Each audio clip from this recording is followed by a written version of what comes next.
Hidden Gems, Episode 15, Sticks and Stones That Might Hurt Your Feelings, Abstract Strategy Games. Welcome to Hidden Gems, a board game podcast where we review unusual, forgotten, and underappreciated board games.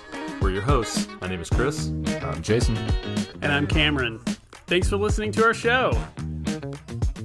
Glad to see you here, Cameron. We're playing with fire right now. That's right. Yep. I'm here recording an episode.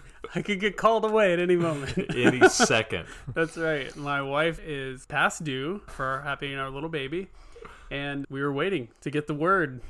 That's amazing. How awesome is Casey that she's going to let you be here after the due date? Oh, incredible. That's unreal. She was like, you might as well go. I'm just going to be sitting around waiting for this baby to arrive. So I was like, I mean, okay. All right, let's go.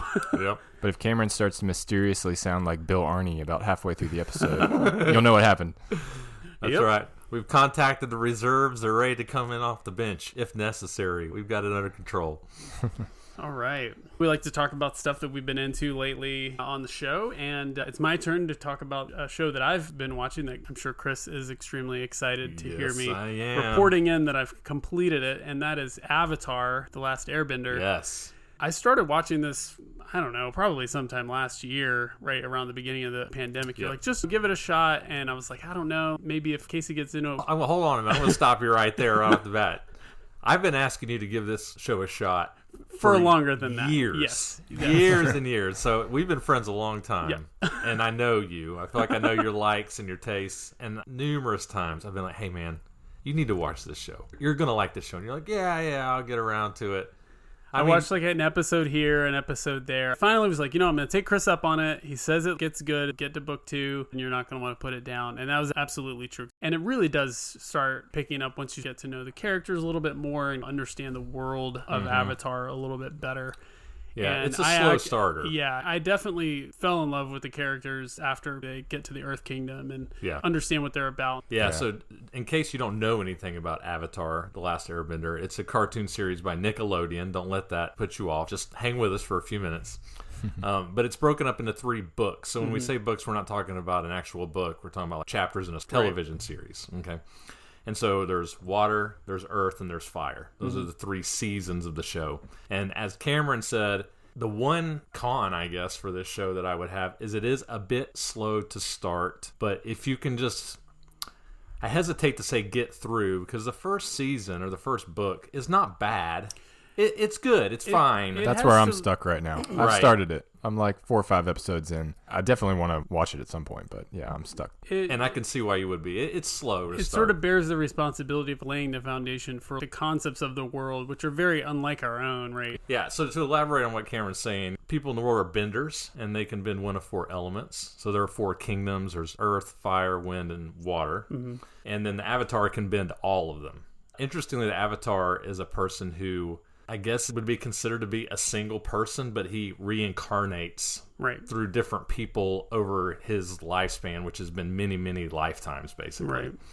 And the idea between this generation of the Avatar is the Fire Kingdom is acting up. Right. They're trying to rule the rest of the kingdoms or throwing everything out of balance. And so Aang, the Avatar, is trying to bring things back into balance. Right. That's the general idea. And in this case, Aang is a child, essentially, because at the age of 12 or something like that, the Fire Nation destroys his people.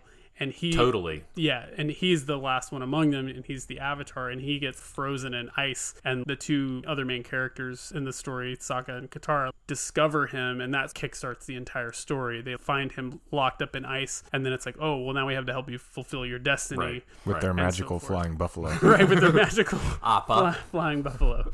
So maybe this is a good time to sort of like... To give a little, what do we call that? It's a spoiler alert. I was like, it's not a trigger warning. It's a different term. We're going to have to cue some alarms and sirens here in case anybody's drifted off. Yeah, exactly. We'll put something in to bring everybody back. We're going to be talking about spoilers here for this 30-year-old show. But if you haven't seen it, we're going to try to convince you to watch it. So I haven't seen it. Yeah. Do you want to walk outside? I'll be good. I mean, we're going to spoil it, man. Yeah, we're going to absolutely spoil it. Yeah. Go take a walk. Okay, fine. All right, Jason's going to take a hike. And if you're listening and you're watching the show, or you think you might... Taking and you my don't cocktail want, with me. Good, go for it. You think you might watch the show and you don't want this show to be spoiled for you, we are going to put a timestamp in the show notes. You can jump to that timestamp and proceed listening from there after this portion of the conversation is wrapped up. But Perfect. Chris and I wanted to nerd out about this. I so want to talk about this show. I just don't want to be opening the door right now. Okay. All right, first things first. Yes. This show is almost entirely about character development. Yes. And these characters' stories, of which there are many. Mm-hmm. Who is your favorite character? I would love to hear story you enjoyed the most. Okay, so my favorite character, and he was my favorite, I think, from about the middle of the show on, because I felt like I really started to understand him more and more, and that's Iroh. Yeah.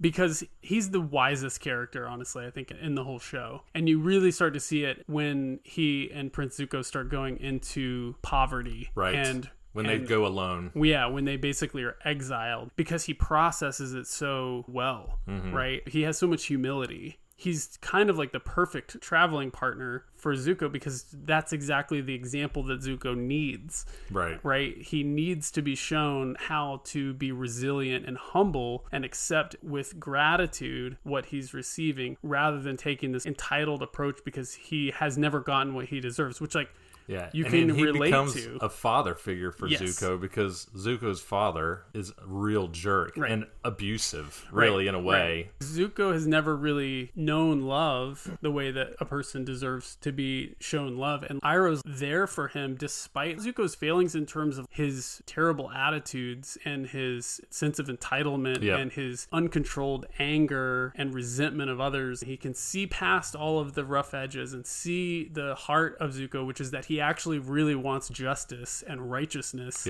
in the world, and he helps Zuko channel that. That's why he's my favorite character. Yeah. And in spite of the fact that several times Zuko does him wrong. Oh, absolutely. Betrays absolutely. him, hurts him, and he's still there for him. Yeah, I think for me, my favorite character, when we've been talking about him a lot, is Zuko. Obviously, Avatar is about Aang and Katara and Sokka, and they're awesome characters, but I think of Avatar like Star Wars in a way, in that people think, well, the original Star Wars is about Luke Skywalker and Leia and Han Solo, but Star Wars is actually about Darth Vader.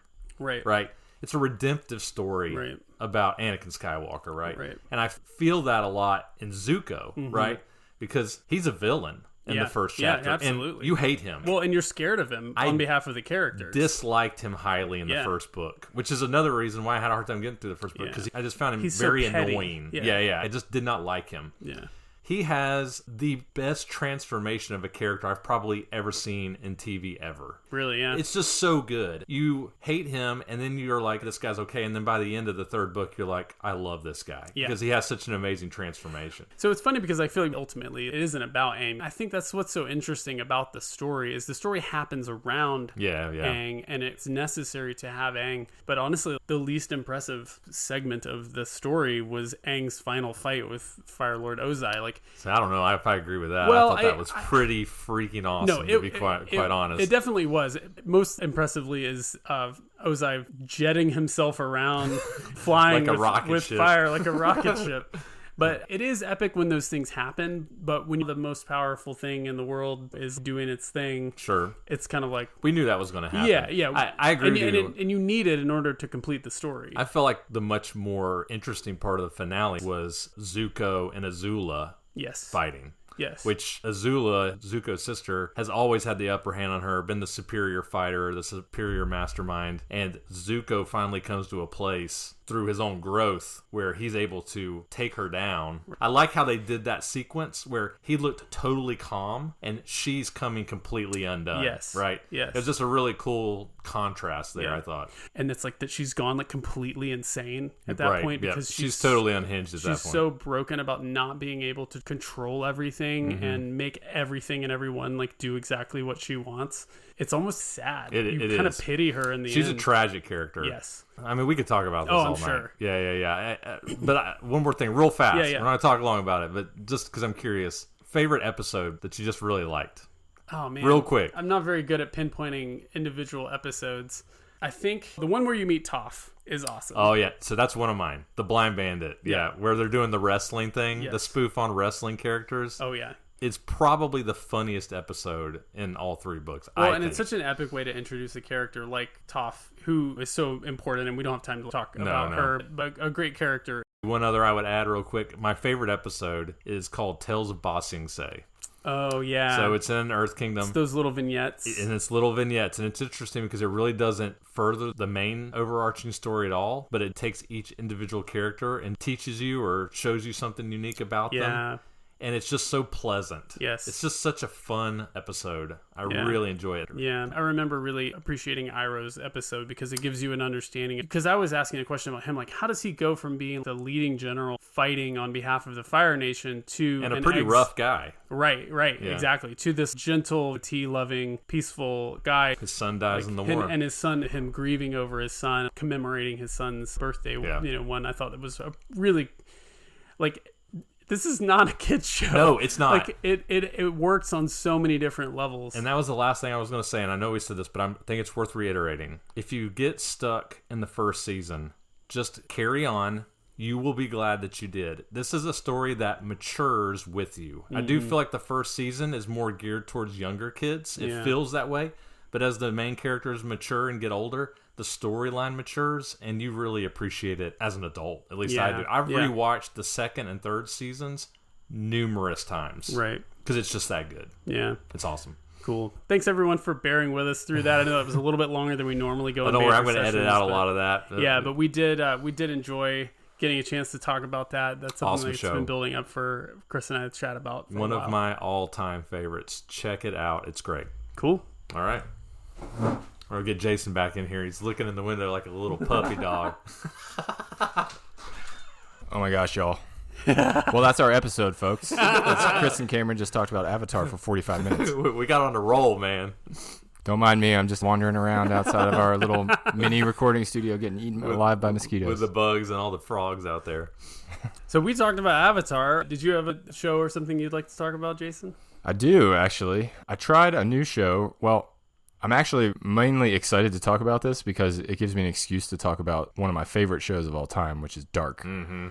So the creators of Dark have made a new show called Tribes of Europa. And I know, Chris, you just started watching it. I did. I'm 3 episodes in of 6. Yeah, it's very different from Dark. So if you're if you're familiar with Dark, it has a very Lost type feel to it. We should talk about Dark sometime. We absolutely should. Yeah. Love that show. Very mind-bendy. Yes. Time travel, all kinds of goodness in that show. So I was, needless to say, very excited when I saw that this show was made by the same folks and gave it a shot. It's very different. It's your typical post-apocalyptic type show. Some sort of technological cataclysm has happened, and the whole world is fractured into these tribes. Or I guess it's Europe. Electronic blackout. Right. The grid goes down, basically. Right. So all the people of Europe have fractured into these tribes. Mm-hmm. There's the Origines, which is your protagonist tribe. You know, your forest dwellers, anti-technology, live out in the woods. Peaceful, Yep. Pacifists. You have the Crows, which are your token bad guys. Oh gosh, how would you quantify the Crows? It's like they're just raised to be like these ruthless warriors with no emotion whatsoever. Yep. Makes me think of the guys from Game of Thrones. What is the army? The White Walkers? No, Daenerys' army that she gets. Where they're like trained from birth to be like Grey Worm. Grey Worm, yeah. Right. So you have them. You have the Crimson, which is this militaristic but still kind of noble in their pursuits tribe. And so at the beginning, there's these 3 siblings. They get separated. I'm not going to go too much into the details, but they get separated, and there's this MacGuffin that comes into play, this cube that nobody knows what it does, and everybody wants it, right? So, yeah, give it a shot. Yeah. I found it to be pretty interesting. You know, obviously, it's only 6 episodes. It doesn't get too deep into it. I guess maybe they're trying to pilot it and see if it gets enough interest to carry on for more episodes, but I hope that it does, because it has Ulrich from Dark, if you're familiar with the show. Yeah. He plays a very different character in this show, kind of goofy a little bit. But yeah, I enjoyed it a lot. I'm definitely interested to see where it goes. I will admit, I got a little worried in the first episode or 2 because it does follow that standard young teens, we're going on an adventure trope. And even at times I was like, man, this is kind of bordering on CW kind of stuff. You know what I mean? I'm like, I don't know about this. But once the Crows get introduced, it gets really violent, really fast. I mean, they don't mess around at all. And that's the kind of stuff I enjoy. They're really edgy. You just really like gross violence? I do. Yeah, I will say so far, it's not breaking any molds by any large margin, it is right? a tad bit formulaic. I don't know. There was something about it that seemed different enough that it held my attention. So. I agree. It's worth checking out, at least so far. Well, of course, every episode we like to feature a cocktail. What are we drinking this week, Chris? Yeah, so for this week, the featured cocktail is called the Grandmaster. As we mentioned in the show title, we're going to be talking about abstract strategy games, and obviously a very famous, probably the most famous, well, I guess you could make an argument between this and Go, would be chess, right? Chess or Go. I'm a chess guy myself, so I decided to do the Grandmaster. There are actually a couple of different versions of the Grandmaster, but the one that I chose to do was actually inspired and invented, I believe, by a chess grandmaster by the name of Maurice Ashley. Okay, so Maurice Ashley, if you don't know, is a Jamaican-American chess grandmaster, and he was actually the very first black grandmaster in history. Cool. Achieved that status in 1999, yeah. And I've actually had the pleasure of meeting him. Oh, really? Yeah, so I'll talk a little bit about this later, but I have briefly met Maurice Ashley in person. That's awesome. The way that you make the Grandmaster, it's 1.5 ounces of cognac, Hennessy specifically, if you have it. That's what it calls for specifically. And then 3.5 ounces of ginger beer, which is a lot. Yeah. And it is very gingery. It is very gingery. I'll probably back down on the ginger a little bit next time, but that's pretty much it. And then garnish with a lime wedge. Cool. Pretty straightforward. Well, why don't we talk a little bit about abstract games, considering that's the theme of tonight's episode. Can't wait. All right, yeah. Abstract strategy games. So I thought it would be fun for us to talk a little bit about abstract strategy games and have the guys make an attempt at defining what is an abstract strategy game. I think this is a tricky question. I've always told people that you'll know an abstract strategy game when you see it. Mm-hmm. But what does that mean when I see it? How do you recognize what an abstract is? What would you guys say constitutes an abstract strategy game? It is hard to define because I feel like the more not traditionally thought of abstract games I play, the more I'm like, this really kind of is abstract-ish. But there is a definite quality to full-on abstract games that is hard to describe.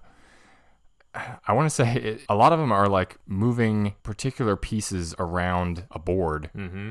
Very chess-like, right? Sure, but right. A lot of abstract strategy games are like that, where it's spatial, right? You're moving pieces around on a board and you're positioning them in such a way to block or attack or whatever, right? Very little randomness. Okay. No theme. Okay. Right? All right. Although you're on a roll. Although they're trying to add theme to two of the ones we're going to talk about tonight, so it's a fuzzy line, I guess. Sure. What do you think, Cameron? Anything to add there? Yeah, I think that we wouldn't want to require the component of there being movement for it to be an abstract strategy games, because a lot of games are mainly involving placing your tokens, which are usually abstract in some way or another. Sure. But placing them in a way that gives you an advantage toward the stated objective, something like that. Sure. I'm thinking about games like Medina, Go, where you're not moving things around, but you are making a decision about where you're going to place and when you're going to place where. Right. I think the timing aspect comes far more into abstract strategy games than a lot of other games. Sure. Yeah, no, I think those are good definitions. You hit a lot of them right on the head. I think you could really make a strong argument that in a lot of ways, all board games are abstracted, right? Sure. Definitely. So, I mean, all board games to some degree are abstract, but this is what BGG has to say. Almighty BGG. Number 1, themeless, or very little theme. Pasted on theme. Jason hit on that one. Built on simple and or straightforward design and mechanics. Mm-hmm. Perfect information games. So nothing unknown, no card flips, no random elements, no draws. Everything is all out there. You can see it all. You know what you're dealing with from the get-go. Yep. Little to no elements of luck, chance, or random occurrence. So everything is deterministic. Mm-hmm. And then the final point, which I saved for the end because I feel like it really encapsulates abstract strategy games the best. Games that promote one player overtaking their opponents. So in other words, not multiplayer solitaire where you're all just doing your own thing. You are actively striving against your opponents. Mean games. Which tend to engender hurt feelings, right? Which we'll talk a little bit about tonight. Abstract strategy games, if you're not careful, and I'm speaking from experience here, can have a way of just bringing the worst out in you. because they're confrontational Yeah. by their very nature. From the get-go, usually. Right. Yep. So similarly to what we did for card games, I find that most people, even if they're not quote-unquote gamers, when they were children with their families, when they were younger, often played some semblance of abstract games, right? Chess, checkers, Chinese checkers, Connect Four even would be an abstract strategy game. Did you guys have any abstracts that you played in your family that y'all particularly enjoyed? Was that something that y'all did? Oh, yeah. I remember being really, really young and playing Chinese checkers with my mom and brothers, because obviously you can have many players in that game. And I'm sure my earliest plays of that game were very much about all the pretty colored balls that would roll around and in and out of the little dimples in the tin the game came in. Yeah. But eventually, I think I did learn actually how to play the game. And I have some good memories of that. That's awesome. Yeah, I was really trying to think about this one. We did play board games when I was little, but I don't recall a ton of them. I definitely played checkers and would attempt to play chess, but I never really fully grasped the strategy to it until much later. So, yeah, I would say mainly like checkers and chess. Okay. Yeah, for me, so I've spoken on this before, but my family weren't big board gamers. But there were two things that we did do. Card games, as I mentioned, Oh Hell being the one that we played a lot of. And then checkers with my grandfather. So my grandfather played a lot of checkers in World War II, actually. So I used to spend the night with my grandfather and grandmother on my mom's side a lot. And I have very fond memories of playing checkers with my grandfather and him beating me a lot. And then the times that I won, I knew that he was letting me win, which I didn't like, and I told him to always play me hard, but I knew he was letting me win because he was very good. My grandmother actually used to try to find people to beat him. She would invite people over to the home to play him in checkers because he was so good at it. Yeah. He had played so much in the war that he had just gotten very good at it. So that's a really fond memory for me. And then one other thing I wanted to talk about because it's special to me. I do have a pretty strong history in chess. When I was younger, around 6th grade, my dad taught me how to play chess. And they got me one of these electronic chess boards where you mash the piece down and then you mash where it's going to go and you play the computer. I played that thing to death. Wow. And got to the point where I joined the chess team at school, which at that time was not cool at all. But I did. I played on the team and got into really competitive chess. Played in nationals a few times, all the way up through high school. Went to Tennessee, Michigan, which is where I met Maurice Ashley. Okay.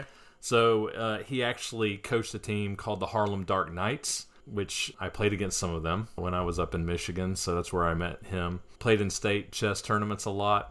My chess claim to fame, I guess, is the highest rank I ever got, or the best I ever did, is I finished 14th in the state. Wow. Scholastically, which... It's better than I could do. It's not too bad. I got around, if you're familiar with chess, I got around like a 1300 rating, maybe just a touch above, which is where I kind of topped out. But really fond memories of that. If you're familiar with chess, I was actually during the time when Mike Klein was really prominent in North Carolina chess. He's a very famous chess commentator now as well. But thankfully, I never got a draw against him, so I never had to face him. Yeah, really fond memories of abstract strategy games. Well, you've also taught your boys to play chess. I remember getting shellacked by Knox one time. He beat me in, I think, 4 or 5 turns. Yeah. Something like that. Yeah, they still play some. We started playing some tournaments, and they were getting a little burnout, and I was like, okay, well, we'll just take a break for a while. I wonder if they might want to get back into it. But Knox placed in a few and brought home some trophies, which is pretty awesome. Yeah, that's awesome. Yeah, cool. Good times. Well, that's some background on abstract strategy games. Let's get into the games. Sounds good. Let's do it. Let's go.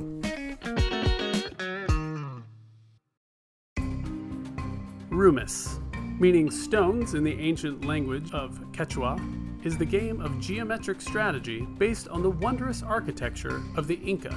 More than 500 years ago, the Inca built massive structures using enormous stones, some weighing as much as 200 tons, transported over rugged mountain terrain.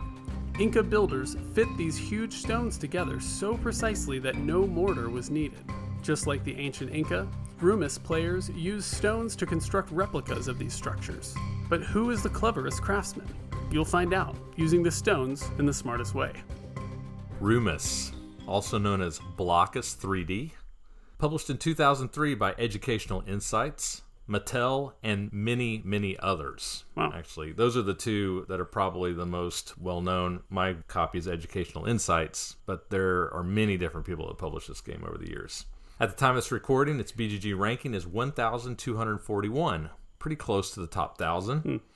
Designer of this game is Stefan Kogel. This guy has no other notable designs. Cool. So this game, like most games, is a Dice Tower game, but it's not a Tom Vassell game. This game was actually on Eric Summerer's top 100 games of all time for many years, actually. I think it's fallen off in recent years, but for several years in a row, this was on his top 100 games list. He's a co-host with Tom on their podcast. Mm-hmm. All right, brief little summary of Rumis. This won't take long. This is a simple game. So what you're doing in Rumis is you're working together with the players at the table to build a three-dimensional structure that is going to be built on top of this Lazy Susan type of structure. So everybody's going to have 12 unique pieces, and everybody's pieces are the same, if that makes sense. So before I get into the rules, let's talk about the way the game scores. At the end of the game, looking down on top of the structure, so you're looking at the top of the structure you've built, for every square that you see that belongs to you, you'll score a point. So I probably didn't make it very clear, but all of these tetromino three-dimensional shapes are broken up into squares. So simplest example, there's a long rectangle. It looks like the Tetris piece in the video game Tetris. It's made up of 4 squares. So if you were able to lay that piece lengthwise across the top of the structure and all those squares were showing, that would be worth 4 points. So you add up all of the squares of your color that you can see, and then you subtract from that all of the pieces that you were unable to place in the game, and that will be your final score. Very simple. Whoever has the highest score wins the game. To start the game, once everybody has decided upon a map, the start player will lay a piece within the boundaries or the confines of the building plan or the map that you're using, and then the next player must lay their piece adjacent to that player's piece. Then the next player, let's say we have a 3-player game, has to place their piece in such a way that it touches at least one of those 2 players' pieces, and then after that, that's the initial setup. From that point forward, your piece that you place must make facial contact with one of your pieces that you've already placed within the structure. If you are not able to lay a piece legally in such a way that one of the faces of the pieces that you're laying touches one of the faces of the pieces you've already placed, you're done at that point. Doesn't mean you've lost, it just means you can't place anymore. And remember, every piece you can't place is a negative point at the end of the game. The game will go around and around like that until either everybody has placed all their pieces or nobody can legally place anymore, and you'll tally up the points. One other thing I should mention is that when you're placing your pieces, you can't have any holes in the structure, so you can't have any overhangs or any tunnels or anything like that. It has to go directly down into the structure, much like Tetris, from the top down. Okay. Cameron's gesturing at me about a detail which is worth mentioning. So I alluded to in the rules that there are different maps that you can use, or different building plans, I guess is a better way to refer to them. And depending on the building plan that you use and the number of players in the game, the structure can have a differing height. For example, some building plans will have a restriction. It can't be higher than 4 squares tall. So you can't build higher than that, basically. So it sets a restriction on you there. Thanks, Cameron. Sure. That's a little important detail. All right, so as I mentioned, that's how you play Rumis. I think for this review, we're just going to get right into it, mostly because I couldn't think of anything clever to talk about, but we don't always have to start with a question. It's a pretty simple game. It's a simple game, so I'll just open it up to you guys. We'll start with pros. What did you guys like about this game? Yeah, I definitely like the 3D aspect of it and trying to figure out how to fit these weirdly shaped pieces into this structure in such a way that you're maximizing your visibility on the top, but also abiding by the rules of these height restrictions. Some of the structures, the height restriction is different throughout the structure. Yeah. Right? So there's one that's like a stairway up. So like the first row is 1, the second row is a height of 2, and so on. And so there's just some really unique structures that you're building towards and trying to figure out how to approach getting all your pieces to fit into those different types of structures. Yeah, I enjoyed that. I'm glad you mentioned that. I would say even outside of a strategic standpoint, it's just visually appealing to look at. I think as it sits on that Lazy Susan, you can spin it around and you feel like you're erecting this structure, which I'm finding as I play more and more of these games, I really enjoy things like that. That was one of the things I loved the most about Medina, was I felt like I was building a city. It looks cool on the table. And this evokes a similar feel to me, that 3-dimensional rising of a structure. It's just really cool on the table.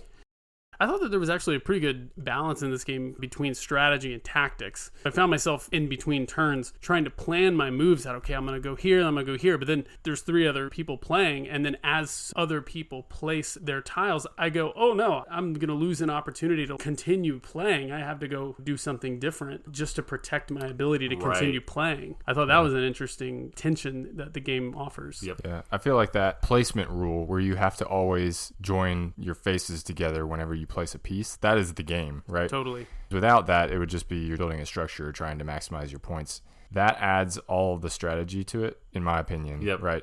Because now you're not just trying to play offensively and get all of your pieces on the board, but you also have to play defensively to make sure that you're leaving room for yourself to be able to expand. Yep. If you get locked into a corner and people block you in and cover over all the faces that you have that lead into the rest of the board, you're done, right? Because you have no way of expanding out beyond that, and you just start stacking your pieces on top of each other, which is the worst feeling, right? Yeah, because you're not gaining any points by doing that. Similarly, it's possible, if you're not careful, talking about defensive and offensive playing, it's possible to wall everyone else out. I played a game in which Chris very effectively blocked out 4 or 5 rows of the map. I felt good getting walled off there. I was like, man, look at all this real estate I've got over here. If you got a lot of room, it can be great. Yeah. The height rule comes into play because if you can't build over top of the highest block that's there, you can't creep over the wall and get into invade someone else's territory. Yep. So he just had, I think it was a straight 9 cube that was visible from the top. That was all Chris's, and no one could touch it, and that was by like a third of the way through the game. It's like, well, that's all Chris's territory. Let's try to minimize what else he can do over here. Yeah, finding ways to smother your opponent, which is fun when they don't have a lot of territory, or walling off big areas for yourself is a really great part of this game. I agree. And similar to what you guys have been talking about, I just want to chime in here because I think it's the best part of the game, is you'll always find times in this game where you can score points. Usually. You're like, I could place this piece and score a point or maybe 2 points. But you're constantly fighting that battle with yourself.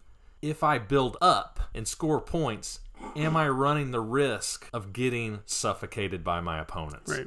Because if you build out, you're not scoring points, but you're creating more points of contact for yourself to protect yourself later. But if you build out too much and never build on top, you don't score any points, right? Yep. So you're constantly trying to decide, do I take the points here or do I play it safe and try to make sure I don't get locked in, right? It's a good decision. There's also that balance of which pieces do I use and when, right? Because there are your standard Tetris pieces, you know, your L shape, your 4 blocks in a row shapes, but then there are some really weird ones because this is weird. 3-dimensional, right? So you have these really awkwardly shaped pieces that if you use them early, it's easier to use them, right? And you can get them out of the way and leave the easier to place pieces towards the end when you know you're going to be able to use them. But these pieces are awkwardly shaped, so if you're using them early, you're probably not building the ideal structure that you need to you're not helping expand yourself later on, right? And so I found that was an interesting balance too. Yeah, one of the things I really like about this game too, and we've hinted at it a little bit in the rules, is the multiple building plans. If it didn't have this game would be sorely lacking something, but I do like that it comes with 6. I wish it came with more, but 6 is a decent number, and I will say that depending on which building plan you play with, will change how you play the game drastically. Oh, yeah. Very different styles of play, depending on what you're trying to build or construct. Yeah, probably the best example of that is one of the maps is a very small footprint, right? What, like 6 by 5 or something? 6 by 4. But the allowed height is like 8 or 9. The tower. And so you know that your pieces on the bottom are going to get covered over. They're going to be worthless. Right. And so I don't think I've actually even played this map, but I've watched it played. And it's just a really interesting because instead of expanding outwards, you know you have to go up, but you have to plan for, well, who's going to come out on top? Yep. Literally, right? Right. It's a race to survive, too. I mean, I remember, so we played that game. Hayes was playing with us. Yep, my 8-year-old. And he did really well. Came in second. And I was running from him the entire time because every time he'd just be like, well, I'll just place this one here and cover up 2/3 of my remaining places. And I think that actually speaks to another positive aspect of this game.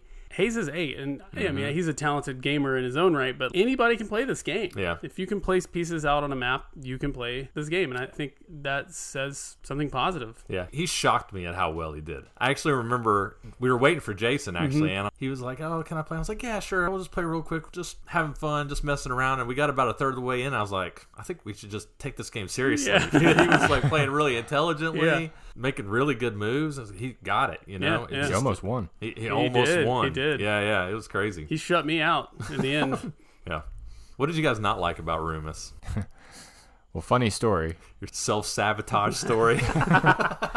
Yeah, I have to tell this story. Each player has 12 pieces, so you're going around placing pieces. We probably had 9 out of 12 pieces down for each player. And I reached over to grab my phone from across the table and just fumbled it, dropped it literally right in the middle of the tower. Just shattered the whole thing. It just went everywhere. And we were like, well, I guess we're done.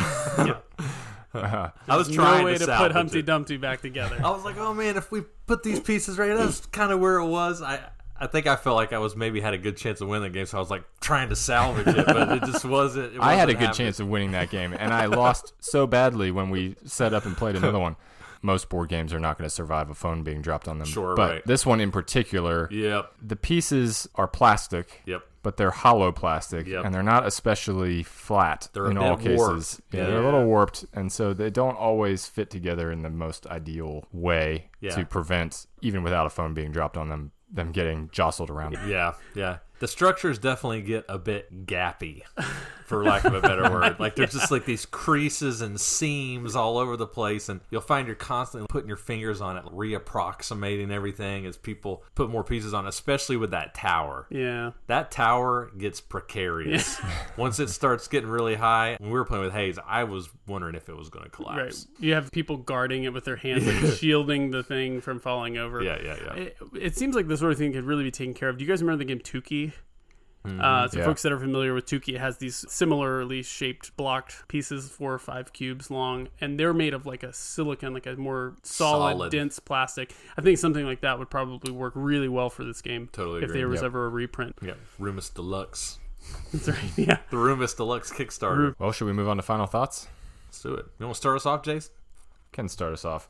So this game is really simple to explain. We've been talking about that all along. It's quick. It's a good puzzle. I like the 3D aspect of it. It's something different. It's not your standard board game. It looks cool on the table. It invites people in. It can be a little mean at times, depending on which board plan you're playing or whatnot. And it is definitely a tactical game, for sure. There's a marginal amount of strategy, but it's a lot tactical. I enjoyed it, though. Playing through all the different boards, exploring all of that stuff, and learning the different strategies that we've talked about, I really enjoyed it. I gave this game a 4. All right. Go for it, man. Rumis with Loomis was fun. Shout out to board game community member Eric Loomis. He played a lot of these abstract strategy games with us. Yeah, a lot of Rumis with us. Oh yeah, I appreciated that. Pretty much anyone can play this game. It's easy to teach. It's easy to learn. Games are short. So if you smash your tower with an iPhone, just rack it back up, start it over. Good point. It's got that great combo of easy to learn and hard to win that we love here at Hidden Gems. There are definitely issues with the game pieces themselves and room for improvement there, but a lot of good, like Jason said, tactical decisions. And I enjoyed this game, so I'm going to give it a 4. Fantastic. So I find that I really enjoy these games where you're building something. As I mentioned earlier in the review, I kind of harkened back to Medina, where it felt like we were building a city or building a structure. This game is no exception. I enjoy Legos quite a bit. Pretty much anything nerdy I enjoy, okay? I get that feeling of I'm constructing something. I enjoyed that a lot. Luckily, there's a really great game here. There is a lot of tactical decisions going on here, but I feel like a lot of times when people say tactical, and I'm not saying you're implying this, but tactical often implies, well, that person did this, so I have to do this in response. I do feel like that comes into play, but I often feel like I had lots of choices. I never felt like my decisions were automatic. I was struggling at times to decide what is the best piece to play here. Jason made this move. What is he trying to do? How should I respond to that? Do I just take the points? Do I expand? Do I try to spread out? I think it's a good mix of tactics and strategy. And then when you add on to it the numerous building plans that keep it fresh and interesting, this game is fantastic. I think this game is great. It's my filler game of choice right now. I'm giving this game a 6. Oh, Wow. all right. All right. Love this game. I know I'm the 6 guy, but I went back and looked because I was feeling so much paranoia about this. I'm getting self-conscious about it, okay? So you would count all your 6s? I did. So up to this point, I've awarded 3 6s in this podcast, all right? So this is episode 15. Yeah. That's 30 games, okay? So up to this point, it's Strasbourg, Medina, and Hellas. This is number 4. I'm giving it a 6. I think it's great for what it is. It's a fantastic filler. I would reach for this game if we were waiting for people above any other filler game right now. I think it's just fun. Enjoy it every time. So Rumis, awesome. Not necessarily with Loomis. Maybe he's not here yet. With everybody. So yeah, great game. Love it. 6 for me. Awesome. Sweet. Well, for those interested, where could we find Rumis? Yeah, so good news. This game is readily available on Noble Knight as Rumis and Blockus 3D. Multiple listings of this game. You can get it there quite easily. And as we mentioned in our last episode, if you'd like to get 10% off on this game, you can enter GEMS21 in the coupon code field. Oh, yeah. That helps us out a lot. We would appreciate it. And it also helps out Noble Knight, one of our partners. So if this sounds interesting to you, you can pick it up there. It's also available on the BGG Marketplace. 13 copies on there if you'd like to pick it up there, but we'd appreciate it if you would give Noble Knight a try. Those are our thoughts on Rumis. Die Dolmengötter is a luck-free majorities game. Move through the dark and mystical Ireland. Create the valuable stone circles and mark them with your dolmen without your fellow players knowing their worth. Only at the end is it clear who has created the most valuable dolmen. Approximately 240 circles of Celtic origin have been found so far in Ireland. These stone circles, which originate in ancient times, were built by druids, often served as ritual places or enclosed burial areas. In their centre were frequently dolmen, which rank among the oldest megaliths and whose meaning is still not perfectly clear. The artistic representation of gods on the Dolmengötter led to the assumption that the dolmen served as druids and meditation areas, in which their reincarnation-based cult was practiced. Dolmengötter. Dolmengötter. Dolmengötter. Die Dolmengötter. I'm going to try to pronounce that as few times as possible without this explanation. We got it. We won't say it right. All right. Published in 2005, but also later in 2015 as a different title, Dolmen. Published by Eggertspiel and designed by Thomas Odenhoven of Portobello Market fame, if you remember that episode. Currently ranked on BGG 4,382. So pretty high up there. All right, so I'm going to do my best with this game. I get the hardest games to explain. You do. I don't understand why. This one is your game, though. You brought this on yourself. I'm going to do you a favor right now, and I'm going to tell all our listeners, do yourself a favor and just go to Google Images and just look at a picture of this board if you want to learn how to play this, because it will help you a ton to see what this board looks like. Or the next 20 minutes are going to make no sense to you whatsoever. Yeah, although I will do my best to explain it. Yes. So in this game, we are moving druids around a board to a variety of different stone circles in order to gain majorities of your own colored stones on those circles in order to be able to drop your dolmen in the middle of these circles, which eventually will score you points.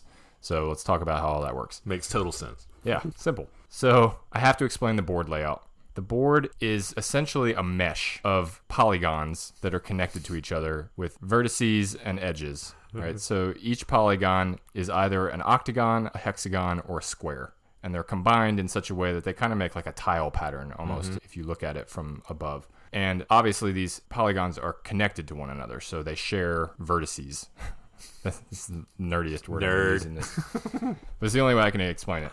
Each vertex of these polygons is a space where either a druid can be standing or a stone that druid has placed can be standing. And druids will move from vertex to vertex along this mesh, along the edges, if that makes sense. Each player begins the game with 3 of their druids placed somewhere out on the board in places of their choosing, and some number of stones along with some number of dolmen, according to the player count.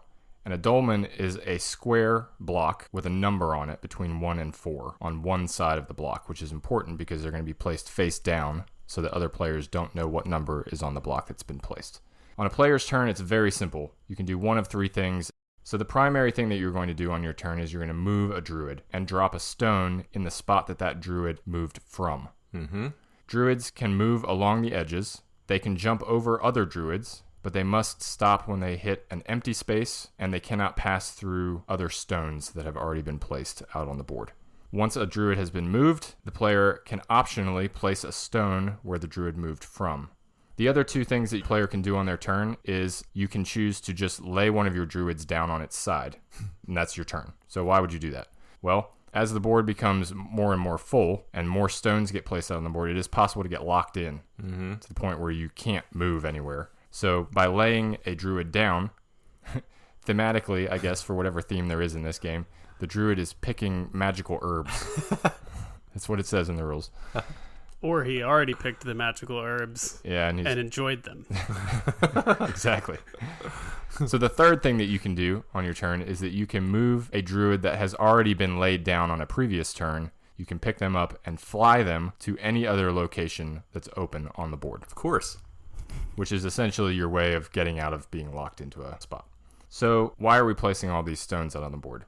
Once a majority of one player's stones exists around any given polygon, that player will have the opportunity to place one of their dolmen face down in the center of that circle. Now, it's important to note that a majority must be at least 2 players present in that circle. After that point, anytime a player equals or exceeds the number of stones of the largest number of stones of a player that exists within a circle, they will have the opportunity to place a dolmen. Now, if you equal the highest amount of stones that's in the circle, you place your dolmen under the stack of dolmen that is currently in the middle. If you exceed or gain the majority in that circle, you get to place your dolmen on top of the stack. Mm-hmm. So now why are we placing all these dolmen in the middle of the circle?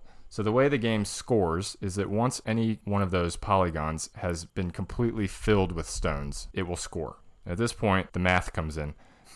So the highest dolmen in the stack, you'll reveal the number that's on it and multiply it times whatever the multiplier is for that particular polygon. So if I had placed, for example, a 3 dolmen at the top of a stack in an octagon, I would get 3 times the highest multiplier, which is 5. I would score 15 points. Mm-hmm. Then you move down the stack. The next dolmen in the stack would get its number times 4. Right. And then the next one, its number times 3, and so on and so forth.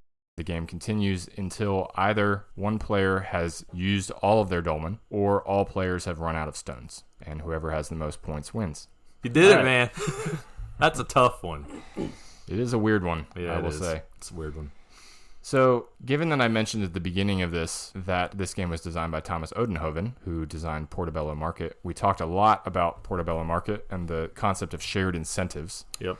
This game also has a shared incentive mechanism, although it's very different. What did you guys think about the shared incentive mechanic in this game, and how did you feel it compared to Portobello Market?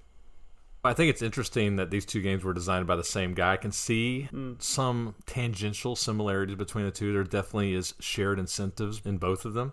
I think for me, the biggest difference and the key point here, in Portobello Market, it is possible for you to fill a lane completely with all of your stalls and flank it on either end with customers of your own doing and score that for yourself. Right? You can do it alone. Right. That doesn't happen often, and it's usually not ideal, but you can. In this game, you cannot do anything on your own. Right. If you are the only person that has stones around a polygon of whatever type, even if you have 3 or 4 stones, like if I'm the only one on there, it's worthless. Yeah.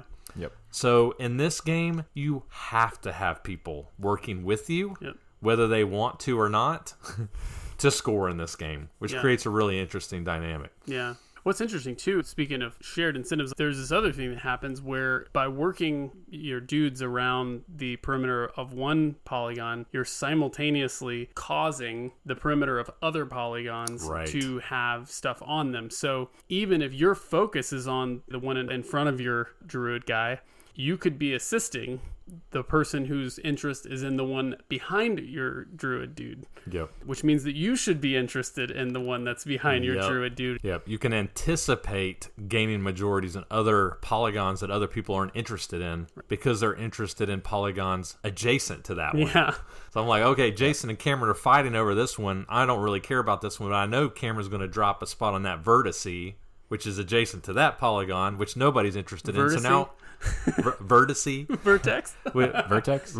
Shut up. Which let me push my glasses up. Which I'm going to be now interested in because I know that you're going to place a stone there, right? Yeah. So some of it is enticing people to work with you, but a lot of it is anticipating what you think your opponents are going to do and where they're going to place stones.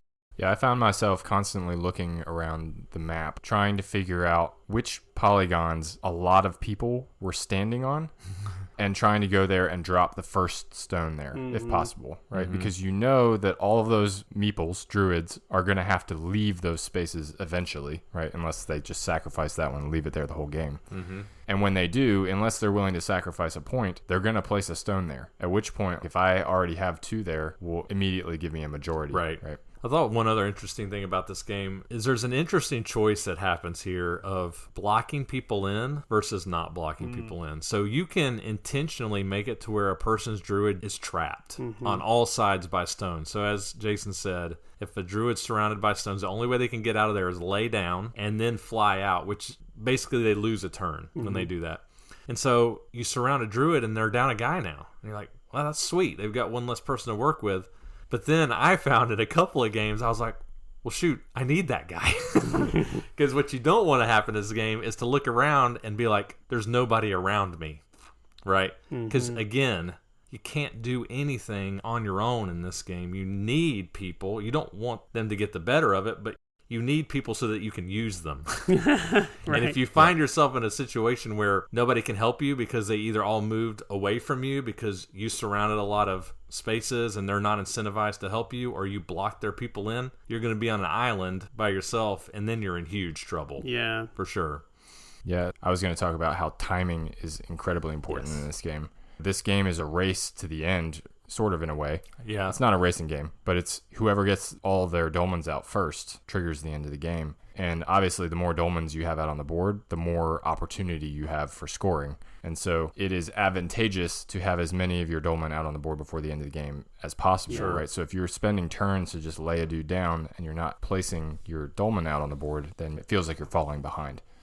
I don't know if I've played it enough times to say this definitively, right? But it seems like there's the possibility that going out first is a strong advantage. Yes. Yeah, I think you're right. I think it's interesting that you referred to it as a race and then you caught yourself and corrected yourself. But I don't think it needed correcting. I think in a way you're right. I found in our games it did feel kind of like a race because once people have played it once and understand it, most people got their 4-value dolmen on like a 5 spot, and most people got their 3-value dolmen on like a 4 or a 5 spot, and were able to optimize their dolmens. And once everybody's optimizing their dolmen, what it boils down to is who gets all their dolmen out first, right? Yeah. And so I did find that it just tended to devolve into a who can go out first, and the cleverness of placing the 3s and the 4s out was a bit diminished because everybody was able to successfully do it. Now, there is some strategy, I suppose, in going out first, but it felt like there could be more there. And I think that was evidenced in maybe our most recent play. Our scores were all within a 5-point window of each other, right? There was like 3 people who were like back-to-back. Yeah, it was like 72, 73, 75 or something that. We were all playing the game the same way. There was probably at least a third of the board that was underutilized or unutilized that maybe you could hit and actually score your 2s on more 5s. But you need people to do that. Correct. And I think the point that Jason is making is the other players at the table can just be like, well, I'm just not going to help you do that, and I'm just going to go out. Right. And not going to assist you in claiming more high-value territories. I'm just going to equalize or get majorities on these crappy places and just get my tiles down.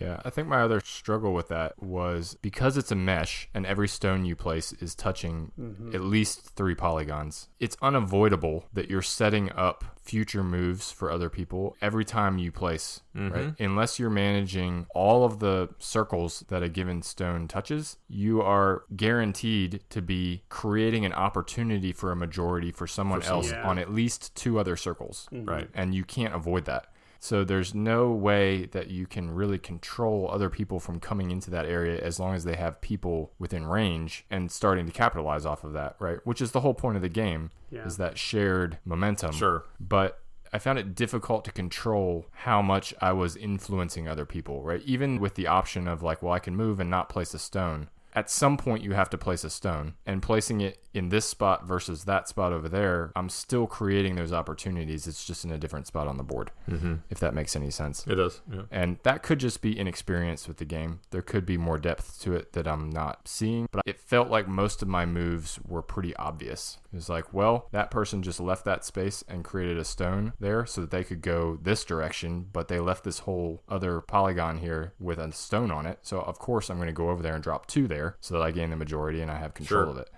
And I found myself just, you can get locked out, but I would say that's almost somewhat circumstantial in how the game plays out, in which direction people start moving, right? Whether you fall on one side or the other of the tide. I found in a lot of the games that we played, I ended up being able to sort of skirt along the edge and just claim all these spots that people were leaving and going other directions, and was able to just drop all my stuff early and get out of the game. Yeah. I struggled with that a little bit, I think. Now, I will say, I think there is something that does address some of these gripes we have that we didn't have the benefit of experiencing, and I think there are probably some people that are screaming at their phone right now that know this game, and I hear you, okay? There's a variant to this game called the block cycling variant. So normally when a ring scores, those dolmen come off the board and they're gone for the rest of the game. However, in the block cycling variant, if a ring scores during the game, those dolmen come back to you. Whoa. And you can place them again. So if you can place your 4 in a way to where it can score, you can get it back, you could place your 4 out again. So it does incorporate some extra decision points that I think might address some of these little gripes that we have with the game. Block cycling variant. I think it would definitely address the whole question of, well, if you're going to score at the end of the game, why score earlier than that anyway? Right.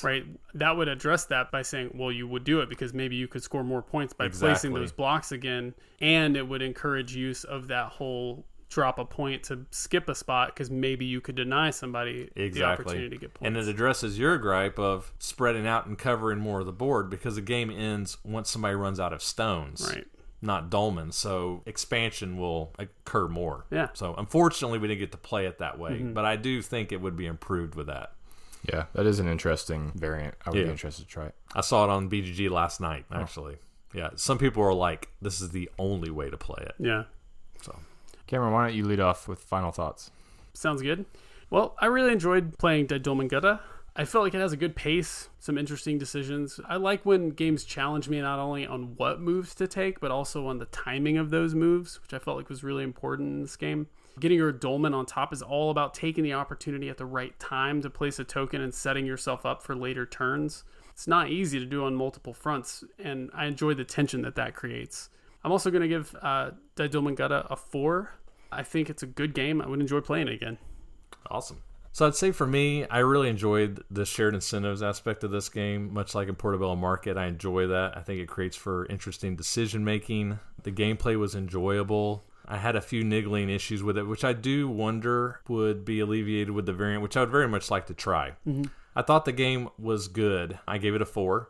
I struggled to come up with cons for this game, and normally when I do that, that's a pretty strong indicator that we're thinking 5 or better. I mean, I really did. I had to think hard about things I did not like about this game, other than the fact that it's just ugly as sin. I mean, it looks terrible, right? If you look closely, they make some pathetic attempt at putting little tufts of grass along the paths between the stones. I mean, to be fair, that is corrected significantly in the 2015 reprint of Dolmen. It looks better. Like the art is significantly better for that one. Yeah, I mean, it's bad. All right. But outside of that, other than the scoring issues that we mentioned, which are probably fixed with the variant, I couldn't come up with much wrong with it. But I think you guys have used this reason before, and so I'm going to use it now, is that, I don't know, this game just didn't have that, like, special sauce. You know what I mean? Like, it didn't excite me. I thought it was good. I enjoyed it. I'd play it. I like it. Again, I'm giving it a 4. But despite it not having many flaws, it just wasn't super exciting for me.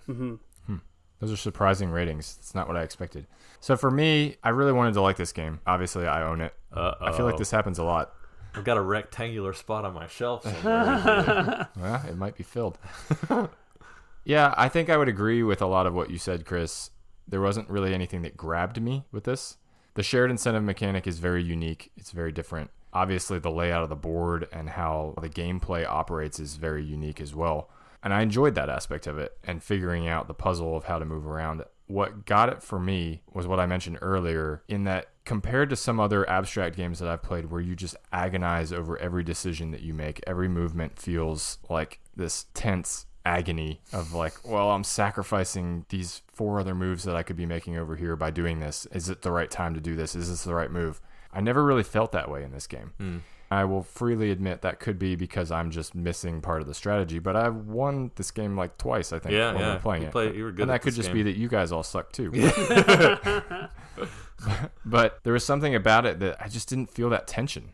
It felt like, okay, well, this is the most obvious play for me. I'm going to move over here. I'm going to place a stone here so that I can get the majority here. I'm going to drop my biggest block here because there's nobody else around, and I can probably get away with that being my highest number. There are definitely decisions to be made, and I would love to play the variant. That sounds intriguing. I would recommend that people give this game a try simply because of the uniqueness of it, and I think that a lot of people will really enjoy it. For me, because of some of the things that I mentioned and that intangible, it just didn't grab me aspect, I ended up giving it a 3. Okay. Well, you sell it to me, and then we'll play with the variant. We'll talk. All right, but for anyone else that would like to pick up a copy of Die Dolmengötter, Yes, so this is in stock. Our friends at Noble Knight carry Die Dolmengötter, so if you would like to give it a shot, you can find it there.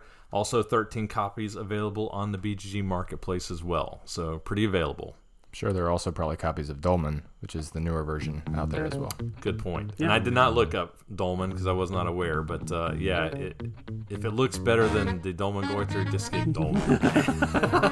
Looks a lot better. Huh. Sweet. Well, those are our thoughts on Die Dolmengötter. Across the leagues of a vast ocean, a world has been discovered.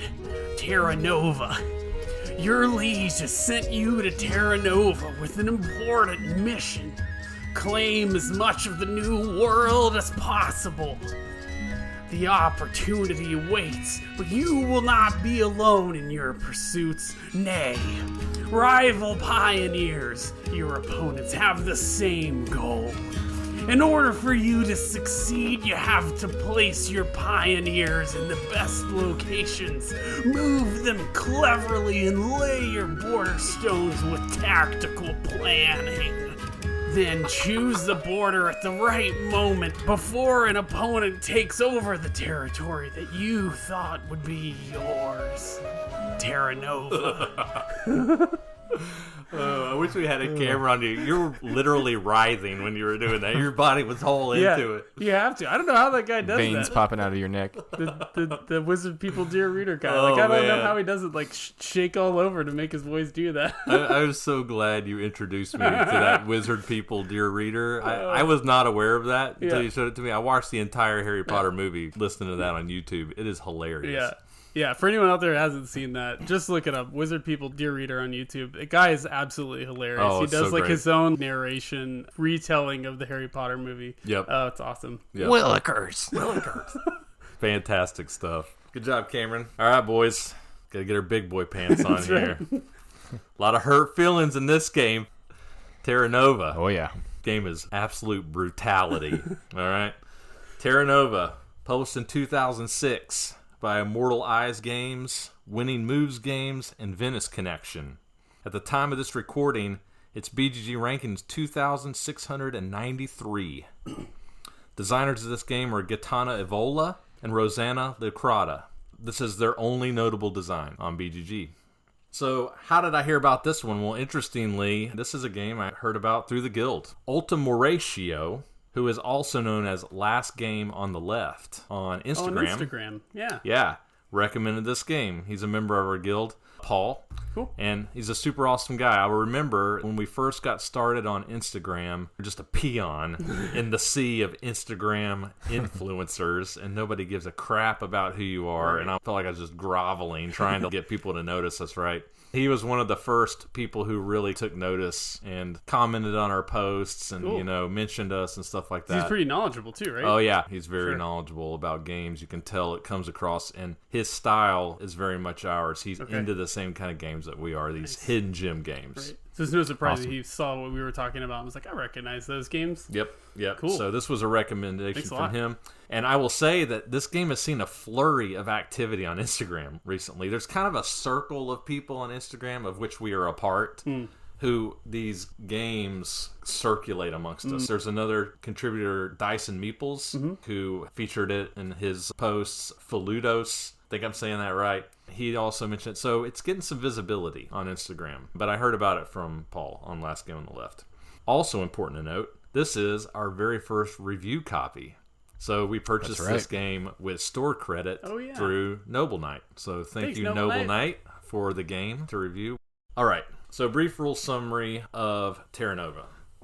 So, in Terra Nova, what you're trying to do is you're trying to capture or take control of territories. The board is divided up into 8 different territories made up of hexes, 6-sided hexes. All right, so that's the board. As opposed to your 7-sided hexes. Just trying to be clear for the people, Jason. All right, that's the Dolmengötter stuff. Yeah, that's right. Exactly. How many vertices? How many vertices does it have? I don't know. Why do I put up with this abuse? See, this game is already bringing it out in y'all. We're not even playing the game, and you're being mean to me. This feels familiar. All right. Back to the rules explanation. Wine. So, in Terra Nova, what you're going to do is you're going to place your pioneers, which are basically little meeples, out onto the world of Terra Nova, and you're trying to stake control of territories, and you're going to do this by walling them off with stones. Okay? You're making walls or fences. Or sticks. It's get off my lawn, the game. Good fences make good neighbors, right? So you're trying to partition off areas for yourself. Let's talk about scoring. If you're able to completely enclose an area with stones, so you're placing single stones in the hexes, and if an area gets completely surrounded and locked off from the rest of the landmass, it will score at that point. If you have a majority of your meeples or pioneers in that territory, you will score it alone. If you share the territory with somebody, so let's say I had 2 meeples in there and Cameron had 2 meeples in there, we would share the points. The way the territory score is very interesting. So if the territory that you have walled off is all of a single type of terrain, it will be the number of hexes in that area times 3. If that territory contains 2 types of terrain, it's the number of hexes in that territory times 2. And if it contains 3 different territories, it's times 1.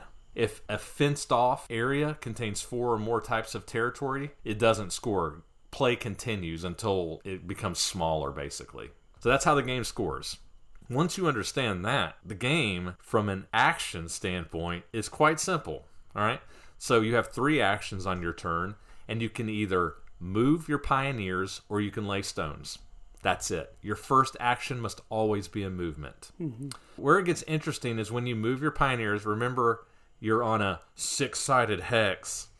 So when you move your pioneers, you're always going to move them along the long edge of the hex. So they can move in 6 different directions out from that hex as far as they want to go in a straight line until they meet an obstruction. An obstruction either being themselves or another color pioneer or another wall as you get the ice water off of your laptop. Cameron just spilled his water on his laptop. Oh, no. Sorry about that. We had a little technical difficulty there. Cameron knocked over his drink. I can't remember how to segue back in, so we're just going to leave it in. All right. So I believe I was talking about movement. So you can move as far as you want on a straight line until you meet an obstruction. Once you have moved, you then place stones. If you only move 1 person, you can place 2 stones, or if you move 2 people, you can place 1 stone around either one of those, and that stone will go in any hexes immediately surrounding the space that person that you moved is standing in. That's it. Simple. You move and you drop stones. You're trying to wall off areas for yourself to obtain majorities to optimize your points on the board. Simple. Yep. All right. So let's talk a little bit about this game. So this is an interesting game. Every time I played this game, I learned something. And we played it numerous times. Oh, yeah. And it was usually because somebody was screwing me over on the board with their play, right? This game is vicious and you can allow for some really interesting tactics and strategy.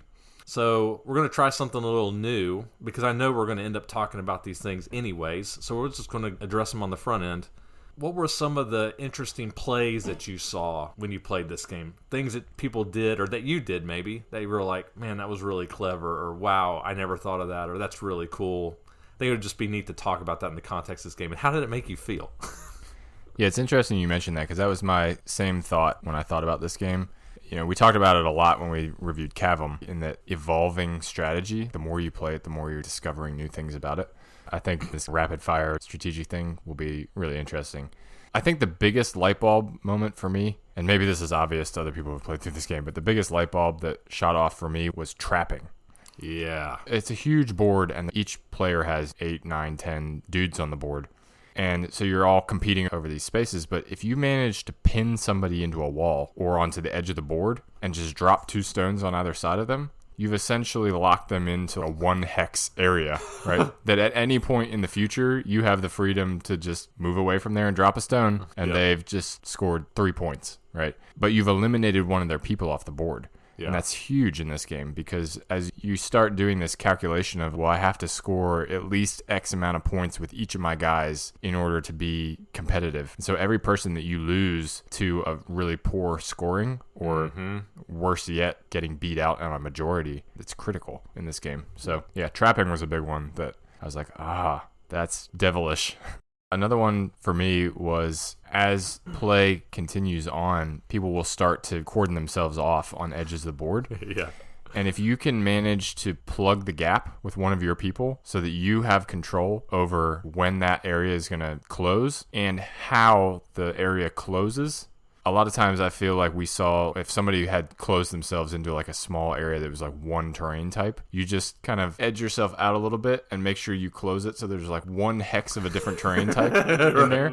And it takes their 3 multiplier down to a 2 multiplier, right? All because you had the opportunity to be the one to close it in on them. Yeah, right? I think you actually did that to Cameron. In his first game. Cameron was sitting on this huge landmass, and I think he was going for like a 2x score, and Jason gave him a few more hexes very generously that incorporated a 3rd terrain type and then closed it on him. And it blew me up, and I was very mad. You were very mad. Thought I had tons of time. Yeah, like, I've got all the time in the world. Yeah, people can force you to score against your will and incorporate some more terrain types in, which can be punishing. Oh, yeah. Yeah. There's also somebody's starting to close off an area, and you just pull yourself in, make the area a little bit bigger, but build the wall around yourself so that you're part of it too. Yeah. It's like, no, I'm going to come over here, I'm going to build the wall and include myself. Thanks. Well, there's also the tactic of taking advantage of the fact that these guys are moving like queens do in chess, right? Where you could just move in a straight line, where the lines are closing in on an area, and you just scoot in there and just go, well, you are going to score these points, but you're going to share them with me. Yeah, yep. Just scoot in at the last minute and seal it up. Yep. I think one less mean thing that I experienced, and was a really big light bulb moment for me, is once I actually managed to wall off an area for myself that was pretty safe, taking some time with the guy in there to cover up different types, right? Let's say it's predominantly sand and I've got like 3 trees in there. I can move over and cover those trees, and now I've turned my multiplier from a 2 into a 3, which can be really strong. If you have the time to do it. If you have the time to do it. And if your opponents let you do it, right? Because there are ways that they can mess with you in that regard. So many cool opportunities in this game. I mean, I think we could keep going. Sure. You know, I mean, like I said, every time I played this game, I learned something new. Some new trick, some new idea, something, which really adds a lot to this game, I think. For sure. So, lots of good things, clever ideas, fun stuff. Was there anything you guys didn't like about this game? All the mean feels. Dude, you have to play aggressively in this game, and it just hurts. Like, there's no way around it. It sucks in this game. You feel targeted every time someone takes a move that affects you, and it sucks. And, you know, maybe you're the perpetrator sometimes, but I felt like so frequently, I was just like, why are you focusing on me? Yeah, that's funny. You know? I felt that way a lot, too. And obviously, if you don't do that, you're going to give points to your opponent. If you just lay back and everyone laissez-faires their way around the board, everyone can score a giant 3x and you're not going to win. Yeah. Every move in this game can be perceived as an offense by somebody. Yes. And it will be. Yeah, so I think the meanness is definitely the primary con for this game. It's not going to be for everybody. Most of the offense that I took at playing this game early on was because I just didn't realize that certain things could happen to me. I was like, wait, what? Like, I didn't realize that could happen, and that sucks. Like, why did you do that? But the more I played it, the more I realized that's just the nature of the game. You have to play aggressively, and there are lots of ways to get screwed over. And a lot of times when that happens, it's because you left yourself in a position to be screwed over, right? Yep. And so while it is mean and it will still feel bad when those things happen, I felt like the more I played it, the more I came to expect that. Mm-hmm. And the more that helped me to enjoy it, even if I was doing poorly or getting mean stuff done to me throughout the game. I don't think I ever won this game when we played it, but I enjoyed it every time we played it. And I think that's tempering some of those mean feels, as you mentioned, as you said, Cameron. Yeah. There was lots of hurt feelings in this game several times when I played it. And I got angry at Ben one time, and I felt bad about it. I really do. Ben, I'm sorry, man. I love you. I am sorry I yelled at you. But again, everything you do in this game can be seen as an assault on you, right? Yeah. Like, sometimes unfairly so. Ben made a move where he said he was just trying to help himself, and I'm sure that he probably was, and he didn't see better options for him. I believe him now that I've cooled off about it. But in the moment, it very much looked like he was just giving Jason points to not let me have points, and it flew all over me when he did it in the moment. I was so mad because it seemed very deliberate. Right. But you just have to know in this game, those things are going to happen a lot. And you just have to be mentally prepared for it. And really, you almost should be looking for opportunities to do that because, as Jason mentioned, pinning a dude down really can handicap your opponents and take off some of their capacity to do bad stuff to you in this game. Yeah. I would say one other... I hesitate to call it a con because it's not a con for me, but it's a risk. I do this in some reviews where I say risks. On the box, it says this game has a playtime of 45 minutes. In theory, that's true. I could see how this game could be played quickly. However, in our plays, it did not play fast at all. And that's because people absolutely lock up in this game. I mean, for 5 to 10 minutes at a time. Now, that sounds horrific, right? I mean, I had a 5-minute turn. Yeah, and I think that's where you need to know your group and your people, and if you're okay with that, or if you have to tell people, okay, you're going to have to take a turn, and I was just as guilty. I had long turns too. And I sat and I tried to figure out why was that, and I think I figured it out. In this game, let's say you have a 3-player game, you have 10 people on the board. Those 10 people all can move in 6 different directions. Yes. So that's 60 options right there.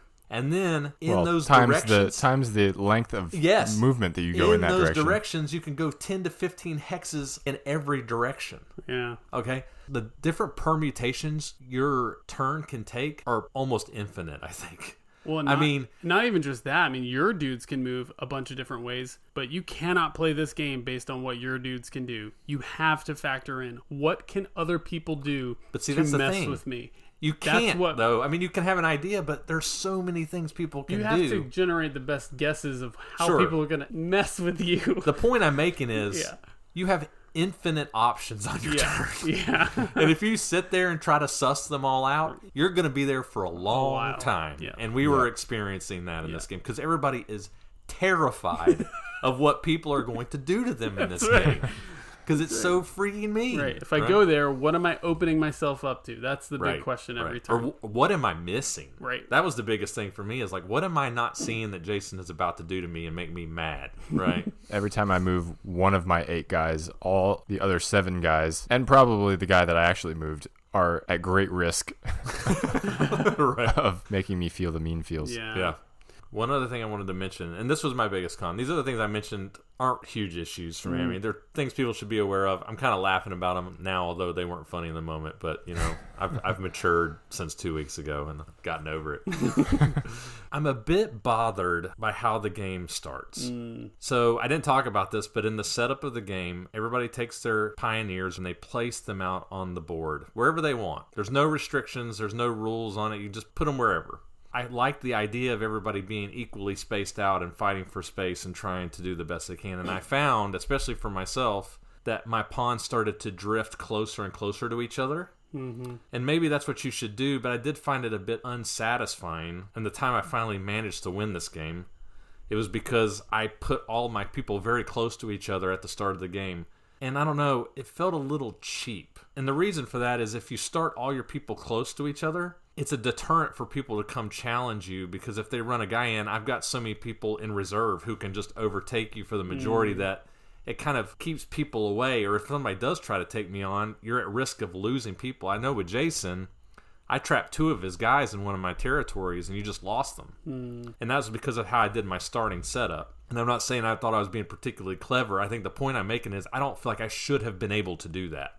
Granted, in order to be able to do that, you had to sacrifice 3 of your guys to close off that area, which, I mean, it worked out for you in the end, but that's a risky play in and of itself, right? But I was able to acquire a large territory. True. That wasn't a 3-area territory because I had so much help from my people. I think I remember we calculated out, it was like 9 to 10 points on average per dude. So it's like, so what? You put 3 dudes in, you got 30 points. It's still worth it, right? So I just want to say I'm almost done. So I almost feel like it would be better if there was some sort of requirement that you had to place a certain number of people in each quadrant of the board, right? To have your guys forcibly spaced out, because even though it worked for me and I managed to win that game, it felt a little cheap. You know what I mean? Well, final thoughts. Let's do it. Chris, lead us off this time. All right. I think I've made it clear in this podcast that I hate games where I feel like I'm immediately going to know what I'm going to do on my turn. Sagrada would be an example of this, or Dragon Castle, Micropolis, games like that where it comes to my turn, I look at the board, I make an assessment, and I pretty quickly figure out what I'm going to do, and I'm almost sure that it's the optimal move. I just don't enjoy that. It's not fun for me. I never felt that in this game. Ever. I never felt good about any move I ever made in this game. I always felt like I was maybe doing the best thing, but I never felt sure. And I love that. That's a good thing, because I feel like I could always be doing better. Again, I feel like this is a game where it's going to get better as we play it more. It's just rich in that way. For such a simple rule set, it's crazy. It's so easy to play. I was impressed with this game. I'm going to give it a 5. The meanness of it holds it back a little bit for me just because I have to be in the mood for it. I would play Rumis anytime because it's just fun for me. It's more light, it's breezy, it's fun, but it's got good tension. This game I have to mentally prepare myself for. So for that and the issues that I mentioned with the setup, which I think could be problematic, I'm going to give it a 5. But again, 5 is excellent. I think this game is well above average. It's a great game. I'm happy it's in my collection. Cool. Yeah, I would echo a lot of the same thoughts you just said. I think the meanness for me, the first time I played this, I was like, oh, man, I don't know if I mentally prepared to be able to do that again. But the more I played it, the less of a burden that became. And every decision matters in this game. If there's any primary con for me, it's, well, A, the meanness, but also just the amount of stuff you have to think through on a turn. But I love that about this game. The fact that every time I played it, there was something new that I was learning. I still feel like there's plenty of more strategy there that I still haven't explored. I really, really enjoyed this game. I was on the edge of giving this a 6. I settled on a 5, but it could become a 6 over time. I really, really enjoyed this one. So if you want to trade for Die Dolmengötter. No way. But yeah, 5 for me for sure. Okay. So I think our conversation may have influenced my original decision about this game to some degree. So I think I'm going to have a Jason answer a little bit and waffle between a couple of different numbers here. I think I'm going to give my review the way that I had planned it and then spin it at the end. Okay. All right. I think Terra Nova is an extremely well-designed game. For me, I feel about this game what I feel about the movie There Will Be Blood. It is intended to make you feel unsettled, and it accomplishes what it seeks to do very well. I still struggle to like it. Games are meant to be fun. They're meant to test our wits and skills and strategic thinking and tactics and planning, but they're meant to be fun. I struggled to have fun with Terra Nova. I don't see a future in which I could borrow this game for a weekend getaway at the lake and like break this out and everyone have a good time. Oh gosh. Even if, someone's got to win and someone has to lose, right? I mean, I can't knock this game for doing well what it is designed to do, but in good conscience, I don't know. Like, this is the part where I feel like I need to change my answer because I was going to give this game a 2. Whoa. Just in the sense of, I think that it does what it's designed to do really well, but it's hard to feel that it's fun. However, I do feel like in the course of our conversation talking about it, I found myself wanting to play it again, and that's not what 2s do. So I must be wrong about this. I didn't play this as many times as you guys did, and I think that maybe where I'm at right now is a function of the fact that this is the kind of game that grows on you as you play it more and as you get more of those hurt feelings under your belt and get slapped around a few times, and eventually you start to realize, like, okay, yeah, that stuff's gonna happen, whatever. I'm just gonna keep focusing and try to figure out how to win. So I think because of the respect that I have for the quality of the design of this game, I'm going to give it a 4. Whoa, 2 to 4. Man. Because I don't think that it would be fair to land on meh. Because I think what I'm battling between is liking it in terms of whether or not I'm having fun while I'm playing. Basically, what you're saying is you see the merits of its design and you see the potential for enjoyment in it, but you haven't played it enough to experience that. And you've just been getting kicked and beat down. I think that I come into the arena with people who are more experienced than me, and then I just get slapped around for an hour. I mean, in your first game, Jason just curb stomped you in the first game. Yes. And then he also attempted to curb stomp me in my second play.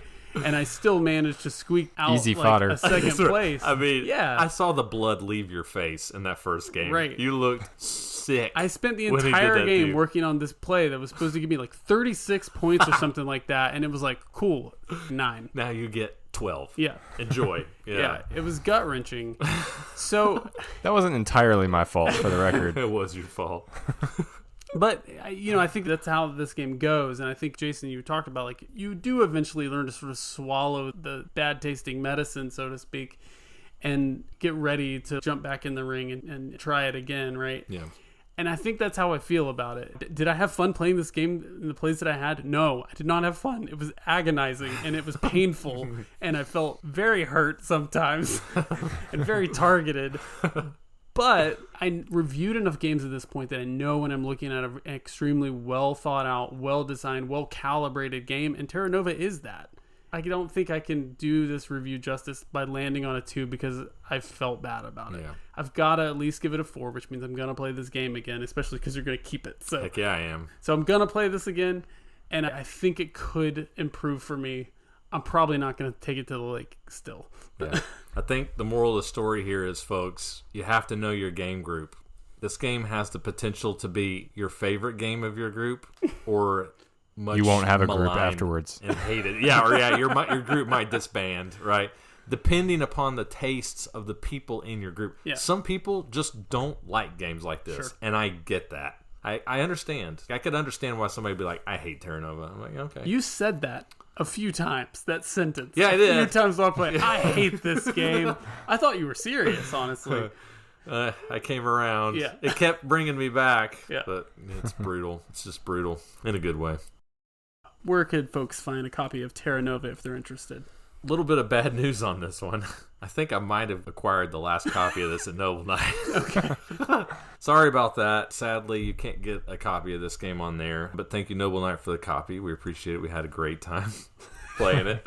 Clearly. But there are 23 copies of this game on the BGG Marketplace. And this game could come back into stock at Noble Knight as well. Like I said, they buy used games, so you can check there. But you can get it easily on BGG. This game is worth a try, unless you just know that your group won't like the mean stuff. It's worth a shot. Cool. For sure. All right. That's our thoughts on Terra Nova. Well, thank you for joining us for this Abstract Games episode of Hidden Gems. If you like what we're doing here, please remember it's a huge help to us if you'd leave us a rating or review on your podcast platform of choice and follow us on our various social media platforms. Check out the BGG Guild if you want to interact with us or share a game that you think is a hidden gem. And if you're so inclined, please consider supporting the show at our Patreon over at patreon.com/hiddengemspodcast. Until next time, I'm your host, Cameron. This is Chris. And I'm Jason. Thanks for listening. This episode of Hidden Gems, number 15, was recorded in Raleigh, North Carolina on August 30, 2021. Join us again in 2 weeks when we'll be covering 3 more games by legendary board game designer Wolfgang Kramer. Hidden Gems is produced and edited by Chris Alley, Cameron Lockey, and Jason Yanchuleff. Our Board Game Geek Guild is monitored and managed by honorary Hidden Gems team member Ghidorah. Our show's logo was illustrated by designer and artist Katelyn Nieto. Check out her work on Instagram at It's Katelyn Nieto. We would love to hear from you. Feel free to join the discussion on our many social media accounts. You can find us on Facebook at Hidden Gems Board Game Podcast, Instagram at hiddengems.podcast, and Twitter at Hidden Gems Board. Disagree with one of our reviews? Have something you want to say about one of the games we discussed today? You can also make your voice heard on our Board Game Geek Guild at BoardGameGeek.com, Guild number 3874. Once again, thank you for joining us on Hidden Gems, and until next time, fellow gem seekers, enjoy your games and enjoy your search.